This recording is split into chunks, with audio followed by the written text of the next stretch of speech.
오늘은 11월 27일 여호수아 9장 16절부터 27절입니다. 16절이에요. 그들과 조약을 맺은 후 사흘이 지나서야 그들이 이웃에서 자기들 중에 거주하는 자들이람을 들으니라. 기브온 사람들이 철저하게 멀리서 온 사신이라고 속이고 이스라엘 여호수아와 더불어 화친 조약을 맺었어요. 그리고 3일이 지났을 때에 그제서야 이 기브온 사람들이 멀리서 온 것이 아니라 바로 이웃에 있는 가나안 족속이라는 것을 알게 된 것이죠. 이스라엘은 분노했습니다. 그리고 여호수아도 분노했고 모든 사람들이 분노했어요. 근데 이 화친 조약을 맺을 때 여호와의 이름으로 우리가 너희들을 보호할 것이라고 그들이 약속을 했기 때문에 하나님의 거룩한 이름으로 약속을 한 것이 언약을 한 것이기 때문에 이것을 파기할 수가 없는 거예요. 그래서 그 화친 조약을 그대로 승계하기로, 그대로 지속하기로 결정을 하죠. 자, 19절도 볼게요. 모든 족장이 온 회중에게 이르되 우리가 이스라엘의 하나님 여호와로 그들에게 맹세하였은즉 이제 그들을 건드리지 못하리라. 예, 하나님의 이름으로 언약했기 때문에 이건 지켜야 된다 이거예요. 자, 잘못된 선택으로 화친 조약을 맺었지만 여호수아와 이스라엘 백성들은 참 훌륭한 것 같습니다. 왜냐하면 약속은 약속이라 이거예요. 약속은 철저히 지켜야 된다. 우리 하나님이 우리가 아무리 죄인이라도 할지라도 당신이 하신 언약을 지키시는 것처럼 하나님의 백성들 또한 약속을 신실하게 지켜야 된다는 거예요. 왜냐? 하나님의 이름으로 한 언약이기 때문에 이 약속을 파기하면 하나님의 이름이 더러워지기 때문에 그래요. 성도 여러분, 여러분 주위에 있는 분들이 여러분들을 믿음의 사람인 걸 알잖아요. 여러분들이 교회 다니시는 거 다 알잖아요. 친구들이나 모든 사람들이. 그런데 여러분들의 삶을 되돌아보세요. 약속을 지키지 않고 약속을 파괴하고 그리고 여러분들이 하나님 믿는 사람이 아닌 사람처럼 살아간다면 주위에 있는 사람들이 하나님을 어떻게 바라보겠습니까? 우리의 말과 우리의 삶과 우리의 행동이 하나님의 영광을 드러내야 되는데 하나님의 이름에 먹칠을 한다면 하나님께서 과연 기뻐하시겠냐는 거예요. 이스라엘 백성들은 하나님의 이름으로 언약을 했기 때문에 약속을 했기 때문에 비록 우리가 속은 것일지라도 화가 나더라도 약속은 지켜야 된다라고 하는 철저하게 하나님 중심의 생각을 하고 있는 모습을 볼 수가 있어요. 저 여러분도 말씀과 또한 삶 속에서도 하나님의 은혜 가운데도 하나님의 영광을 드러내는 삶을 살기 위해 노력하는 여러분 되기를 축원드립니다. 20절에 우리가 그들에게 맹세한 맹약으로 말미암아 진노가 우리에게 임할까 하노니 이렇게 행하여 그들을 살리리라 하고 무리에게 이르되 그들을 살리라 하니 족장들이 그들에게 이른 대로 그들이 온 회중을 위하여 나무를 패면 물을 깃는 자가 되었더라. 그래서 대신에 기브온 사람들을 보호하기로 결정을 했지만 화가 나지 않습니까? 그래서 어떻게 합니까? 이 기브온 사람들을 나무를 패는 자 그리고 물을 깃는 자로 그냥 써라 이렇게 말하고 있어요.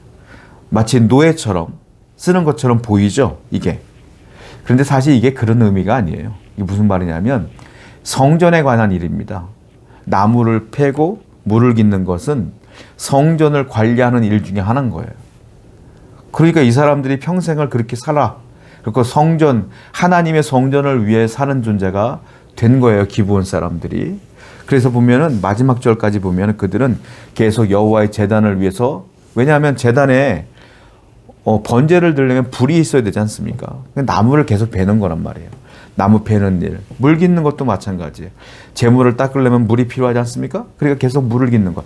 즉 하나님께 제사 지내는 일에 이 사람들이 기브온 사람들이 그 일들을 감당하는 일들이 된 거죠.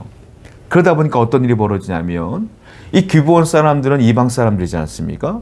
그런데 자기들이 이스라엘 진영으로 들어와서 보호받으면서 하나님의 제단에 관한 일을 하면서 그들도 서서히 이스라엘 백성들에게 동화되어 가고 있는 거예요. 그리고 그들에게 믿음이 생기기 시작해요. 그리고 그들에게 은혜를 주시기 시작해. 그리고 그들의 삶이 변하기 시작하더라. 분명히 이 기브온 사람들은 여호수아와 이스라엘 백성들의 실수로 들어오게 된 것이죠. 인간의 실수로. 그런데 우리 하나님은요, 그 실수 또한 덮어주시면서 그 기부온 사람들에게 은혜를 주셔요. 그래서 그 실수를 은혜로 바꿔주시는 거예요. 우리 하나님은 이렇게 자비로운 분이며 좋으신 분이에요. 그래서 기부온 사람들은 한마디로 말하면 완전히 인생 역전한 거예요. 하나님을 대적했던 백성에서 하나님을 섬기는 백성으로 바뀌게 된 거예요. 얼마나 은혜로운 겁니까? 여러분 주위에도 하나님을 대적하는 분들이 있을 거예요. 여러분 포기하지 말고 우리가 기도하며 나가면 하나님께서 그들에게 역사하실 줄로 믿고 우리의 기도에 응답하실 줄로 믿고 끝까지 기도해 나가시기를 바랍니다. 로마서 8장 28절을 보게 되면 사도 바울이 이런 말을 했어요. 하나님을 사랑하는 자 곧 그의 뜻대로 부르심을 입은 자들에게는 모든 것이 합력하여 선을 이루느니라. 실수를 했지만 그것 또한 선으로 바꾸신 하나님. 이 선은 뭐냐면 회피하거나 무시하거나 그런 게 아니라 하나님의 뜻을 붙들고 순종하며 나갈 때에 하나님이 선으로 바꾼다는 거예요.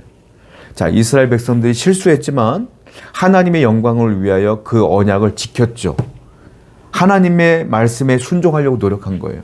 그랬더니 하나님은 그 모습을 보시고 기브온 사람들을 하나님의 백성으로 만들어 가시는 거예요. 이게 선이에요. 저와 여러분들이 실수할 수 있고 우리가 잘못된 판단할 수 있어요. 때로는 실패할 때도 있죠. 그럼에도 불구하고 원망치 아니하고 하나님을 붙들고 나아가면 하나님의 그 모든 것들을 선으로 바꾸신다는 뜻이에요. 그 사실을 굳게 믿는 여러분들에게 축원드립니다. 27절입니다. 그날에 여호수아가 그들을 여호와께서 택하신 곳에서 회중을 위하며 여호와의 제단을 위하여 나무를 패며 물깃는 자들로 삼았더니 오늘까지 이르니라. 말씀했던 것처럼 그 기브온 사람들이 나무를 패는 자, 물깃는 자가 되었다라는 거예요. 자, 이 놀라운 일이 벌어지는데 어떤 일이 벌어지냐면 나중에 그들이 기브온 사람들이 하나님을 위하여 제단을 위하여 섬기는 삶을 살게 된 것이죠. 심지어 이스라엘 백성들이 포로로 잡혀갔을 때도 기브온 사람들이 같이 잡혀가요. 그리고 포로 귀환할 때도 기브온 사람들이 같이 돌아와요. 완전히 이스라엘 사람이 된 것이죠. 하나님의 은혜 가운데 하나님의 말씀 가운데 언약 백성이 된 것이죠. 완전히. 그들에게 믿음이 생겼고 은혜가 된 거예요. 여러분, 이 은혜로운 것이 얼마나 감사한지요. 기브온 사람들은 첫 출발은 하나님을 대적한 자로 시작했지만 그래도 그들은 이스라엘과 유일하게 화친하려고 했기 때문에 그들의 모든 후손들도 하나님의 백성이 된 거예요. 다 가나안 백성들은 대적했지만 기브온 사람들은 그래도 이스라엘 사람들을 속여가면서까지도 화친하려고 했기 때문에 하나님께서는 그들을 하나님 백성으로 삼으신 거예요. 여러분, 하나님을 향하여 나가려는 그 노력을 보시고 하나님은 그들을 위하시는 거예요.